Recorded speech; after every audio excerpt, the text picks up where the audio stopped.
Wild fire. Pushpa 2 రేపు premiere show. So అందరు fans కూడా ఎదురు చూస్తున్నారు పుష్ప 2 ఎట్లుంటుంది ఏంది అనేది. హై ఎక్స్పెక్టేషన్ అయితే ఉంది. ఖచ్చితంగా బాహుబలి కావచ్చు, లేదంటే RRR కావచ్చు, వాటన్నిటిని బీట్ చేస్తుంది అని ఉంది. మనతో పాటు ఉన్నారు బిగ్ బాస్ కంటెస్టెంట్ ఇరగదీసిర్రు టేస్టీ తేజ గారు మనతో పాటు ఉన్నారు. ఎందుకట్లా టేస్టీ తేజ అని మీ పేరు అట్లా? నాది యూట్యూబ్ ఛానల్ అది కదా మేడం, ఫుడ్ తింటా టేస్ట్ ఎలా ఉందో చెబుతా, టేస్టీ తేజ అంతే. సో ఐడెంటిటీ అనమాట మీకు. అంతే, అదో బ్రాండ్లలో పెట్టేసుకున్నారు పేరు. నైస్. ఎట్లుండే బిగ్ బాస్ అంటే? మీరైతే నేను అనుకున్న టాప్ 3 డెఫినెట్లీ ఉంటారేమో అని. మీరు నేను కాదు, జనాలు అనుకోవాలి. జనాలు సాల్లేరు ఇక్కడ దాకా అన్నారు, చెప్పారు, వచ్చేసాం బయటికి అంతే. I'm so satisfied with my journey, seriously. అవునా?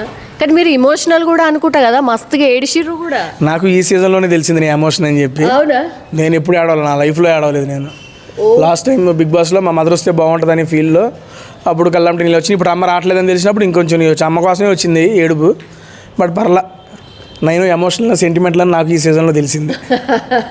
ఓకే, ఎట్లా అనిపించింది అంటే బిగ్ బాస్ ఓవరాల్గా బిగ్ బాస్ షో బాగుండేనా? అంటే గతంలో అన్ని షోస్ చూస్తుంటారు కదా, మీరు వెళ్ళిన తర్వాత ఆ థ్రిల్ ఉండేనా? బేసిక్గా ఇది నేను సెకండ్ టైం కాబట్టి వెళ్ళటం, ఫస్ట్ టైం వెళ్ళినప్పుడు చాలా కొత్తగా అనిపించింది. సెకండ్ టైం వెళ్ళినప్పుడు మనకు అలవాటైందే కదా అని వెళ్ళిపోయాం. కట్ చేస్తే ఫస్ట్ దానికన్నా సెకండ్ డే చాలా కష్టం అనిపించింది. మస్తు ట్విస్ట్లు ఉండే కదా, బేభత్సంగా ఇటు పడితే తిప్పాడు పెద్ద ఆయన. బట్ బాగా అనిపించింది, ఐ ఎంజాయ్డ్. మేడం మీరు చెప్పాలి, మీకు ఎలా అనిపించిందో. నాకైతే బాగా అనిపించింది, అందుకే అడుగుతున్నా మిమ్మల్ని. అండి, థ్యాంక్ యూ. ఫస్ట్ బిగ్ బాస్కి వెళ్ళి రాగానే ఏం ఫుడ్ టేస్ట్ చేసిరు మరి? ఏం ఫుడ్ చేసి మా అమ్మ ముద్దపప్పు ఆవకాయ వండి పెట్టింది. ఆవకాయ ఉంది, ముద్దపప్పు వేసి ఒడియాలు ఓరమిరకాయలు చెట్టింది, అదేదన్నా ఇంక అంతకుమించి ఏమి లేదు. అవునా? వెయిట్ తగ్గిరా? తగ్గల. అవునా? తగ్గితే ఇండి మస్తు అంటే మస్తు తక్కువ పెడతారంటారు కదా. అదే లేదు, కావాల్సినంత పెడతారు, మనకి ఇష్టం వచ్చినంత తినొచ్చు. అంతేనా? ఓకే. అన్ని వెరైటీస్ ఉండవు కానీ ఉన్న వెరైటీస్ చాలా పెడతారు. ఓకే. మీరు బిగ్ బాస్కి వెళ్ళి రాగానే first block buster cinema Pushpa 2 రాబోతోంది. టికెట్లు ఉన్నాయా? టికెట్లు ఆల్రెడీ 5వ తారీఖు మధ్యాహ్నం 1 o'clock ఫోరం మాల్లో తీసుకున్నాం. ఓ, ఎల్లుండి. ఓకే. రేపు ప్రీమియర్స్ కావలేదు కానీ సరే ఎల్లుండి మధ్యాహ్నం వెళ్దామని అని చెప్పి బ్లాక్ చేసుకున్నాం. ఓకే. మీరేంటి బిగ్ ఫ్యానా? మేబత్సంగా మామూలుగా చెప్పాలంటే పుష్ప పార్ట్ 1 చూసినప్పుడు అరే భలే ఉందరా, అసలు ఏమన్నా ఉందారా, ఏమైద్దా సెకండ్ హాఫ్ అని ఒకటి క్రియేట్ చేశారు. నేను బయటకు వచ్చి కానీ ఫస్ట్ చూసింది ఆ కిస్ కిస్ సాంగ్ ఒకటే. నెక్స్ట్ నేను రిలీజ్ అయిన ఫీలింగ్స్, ఈ రెండు అయితే ఎక్స్ట్రాడినరీగా ఉన్నాయి.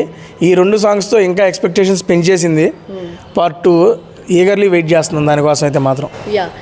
1 and 2 ఇవి 2 తీసుకున్నప్పుడు ఏది ఇంకా బిగ్గెస్ట్ హిట్ అవుతుంది? ఇది కేవలం హైప్ అంటారా, లేదంటే? లేదండి, 1కి జస్ట్ చూసి నచ్చింది అందరికీ, బాగుంది. ఇప్పుడు 1 దెబ్బకి సెకండ్కి హైప్ పెరిగింది. ఆ హైప్తో పాటు దాని రేంజ్ హిట్ కూడా ఉంటుందని నేను నమ్ముతున్నా. సుకుమార్ గారు, అల్లు అర్జున్ గారు, దేవిశ్రీ గారు కాంబినేషన్ ఎప్పుడు హిట్ పేరే. అలాంటిది మరో హిట్ టాలీవుడ్కి ఇస్తున్నారు వాళ్ళు ముగ్గురు కలిసి. ఓకే. దానికోసం వెయిట్ చేస్తున్నాం. మీరు కూడా తప్పనిసరిగా చూసి ఎలా ఉందో మేడం గారి కింద కామెంట్లో తెలియజేయండి. ఒక్కసారి ఆ డైలాగ్. మేడం అది మంద కాదు, ఆయన చదివితేనే చూస్తానికి బాగుంటుంది. అండ్ అంత బాగోదు మేడం, మీరు ఒకళ్ళు వేసుకుంటారు. And first of all thank you so much అండి. And good luck for Pushpa part 2. అందరూ తప్పనిసరిగా చూడండి. Thank you for this time madam. Bye madam.